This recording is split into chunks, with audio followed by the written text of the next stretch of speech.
True Blood episode 9 was called Everything is Broken. We start off with Eric after he just staked out, but he arrives back at Fantasia. Eric is freaking out. Pam is like, you're freaking out. Should I be freaking out? Because you never freak out. Then Eric reveals to Pam that he staked Russell's lover. Eric asks Pam, where's the safest place for us to go? And she's like, a human's house. Let's go to Sookie's house. He's like, nope, not gonna go.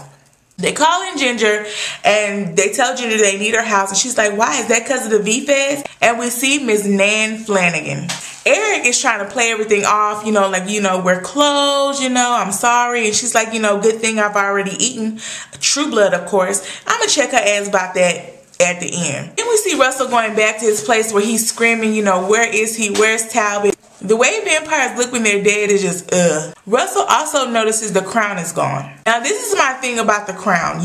Russell is a very old vampire. His collection meant a lot to him. So my thing is, wouldn't you see that the crown was gone and put Eric's face with that crown, because he did have words with Eric when he did take the crown. He told Eric not to be a hero Viking. Wouldn't you remember Eric? Wouldn't you know that he was there for revenge? Hopping to Bill and Sookie, they're in the shower. They get out the shower. Sookie goes in her living room to a dare werewolf, and she's just telling Bill, like, look, normal couples do not do this, And Bill was like, well, I'm sorry, but I would have thought you would have given up on being normal a long time ago.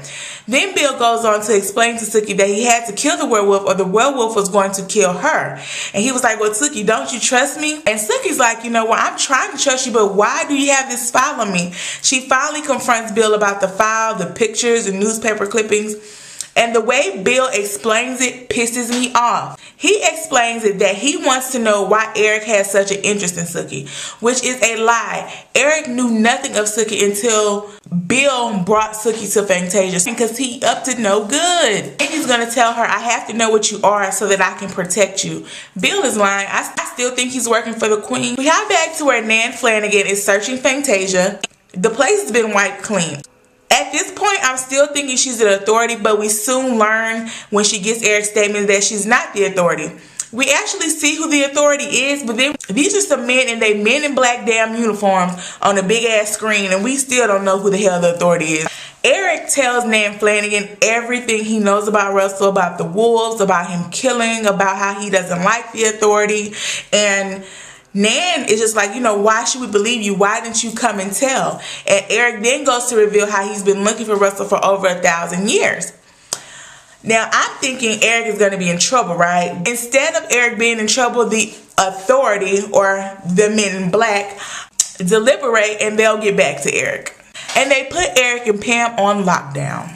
We hop to Jesus in Lafayette. Ruby has on all her cosmetics and she calls it war paint. She like, can't nobody get me with my war paint on. Now, what I find interesting about when she's about to leave, she tells Lafayette, I finally see you. Did he do this to you?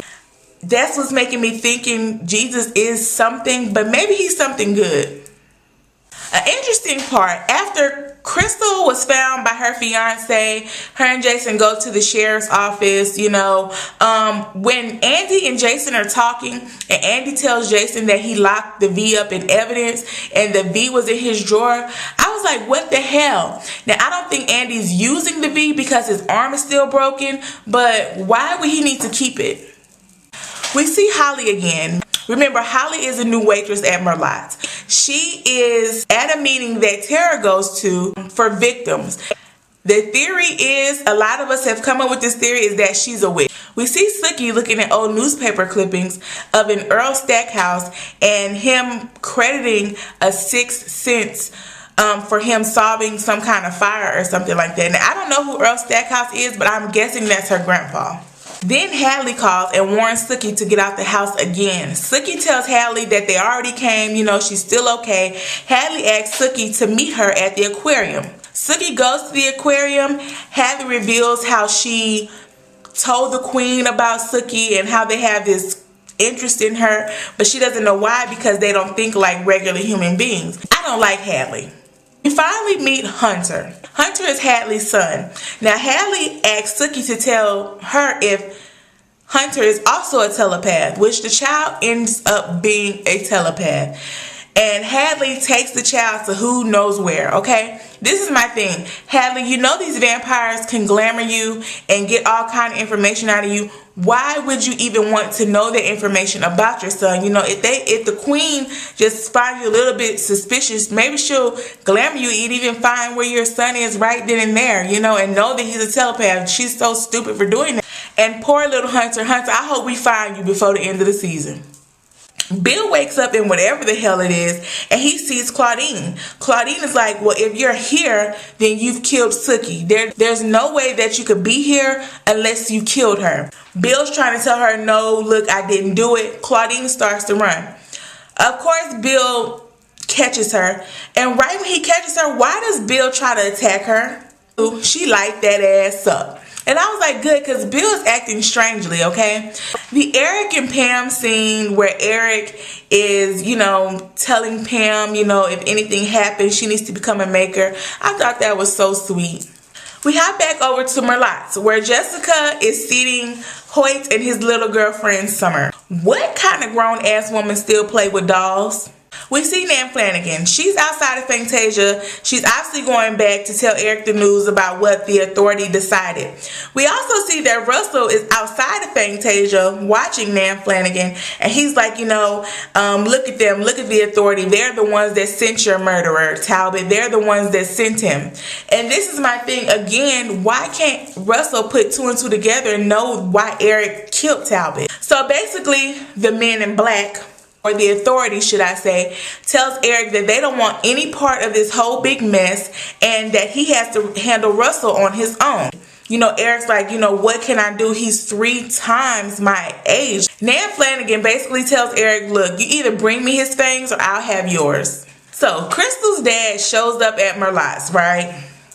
Jason hop up with his dumb ass thinking he gonna do something. He get hemmed up. So Crystal's dad calls Sam a pussy. I think Sam has just had enough. Okay, he tired of people running over him, and he was like, look, he took that bottle, he said, bing! Sam whooped that ass. Now, what I wanted to say about that part, I really admire Lafayette for taking that man to the hospital. If y'all don't remember, that's the same man that had his kids beat up Lafayette and had his kids trash Lafayette's car.